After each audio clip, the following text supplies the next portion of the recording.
ॐ सोमनाथाय नमः। ॐ मल्लिकार्जुनाय नमः। ॐ महाकालेश्वराय नमः। ॐ ओंकारेश्वराय नमः। ॐ वैद्यनाथाय नमः। ॐ भीमशंकराय नमः।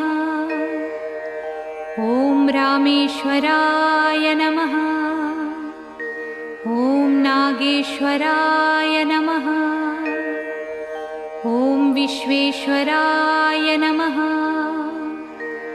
ॐ त्र्यंबकेश्वराय नमः। ॐ केदारेश्वराय नमः। ॐ भुस्मेश्वराय नमः।